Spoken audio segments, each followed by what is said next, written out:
Okay, so let's just continue with building our application. So the very first thing I did was like write down a spacer just in case, like, yeah, everything is now pushed to the upward area, and we obviously need one more this edge stack and picker combo because we need that array for the year of manufacture. So I just quickly copied one of these and now I will paste it here, and accordingly I will change it again. So for the text type we would have to write year instead, and inside those values the two-way binding would come year selection, and then inside the array which the for each loop is going through, it would use the array that we created as year, or whatever you have named it. It's not an obligation to use specific names for them only. It's completely up to you actually. So let's just get going with it.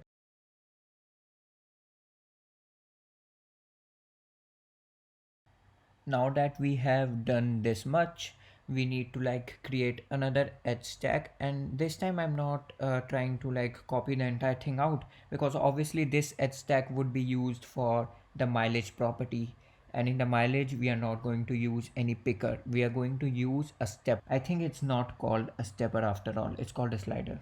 My mistake. Yeah, so for that purpose we are just quickly using the modifiers for the text, as it's just a simple thing, but now we would create a slider for our use. But there's one thing that I missed out on while creating those state private properties. I actually forgot to mention one for mileage, which would be of the type double, as obviously. So yeah, so we need to just go back to change that fault that I have done. As you can see, I'm trying to like code this thing out, but obviously I don't have it. So I would just quickly add that property now, since I see that yeah, it's not there. It sometimes happen that you forget about things which were needed to be there.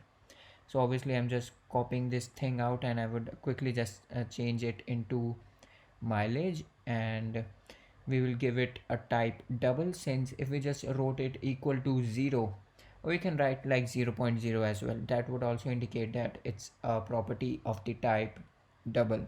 So now that we are done with this much, we can just go back to our slider, and now it works perfectly fine. So now we have to give a range to our slider as well. This is how sliders work. And if you don't really know how sliders work, you could just Google things out as well, as I also did while creating this thing. Actually, I don't really remember the exact syntax for stuff. So like everyone does this thing. So I just Googled it out, and it actually came really handy, and someone just posted about it. So I just copied that syntax from there, and now I'm using those properties that I mentioned to you as well. So I'm making this a text view as a separate view as well, which would display what the slider's value is at.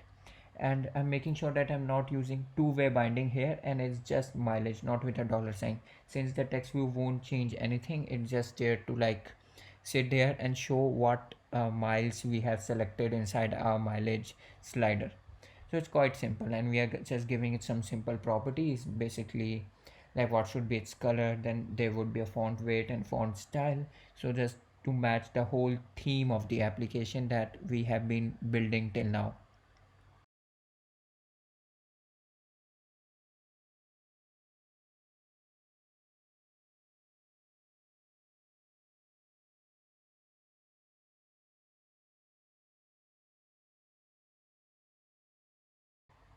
So now here we have our app with us, and you can see that those pickers are working perfectly fine. So we coded the right things actually. So I don't know what was wrong with the preview. Might be some bug issue or whatever, my laptop's performance issue. But our app works fine for now. So let's just get going.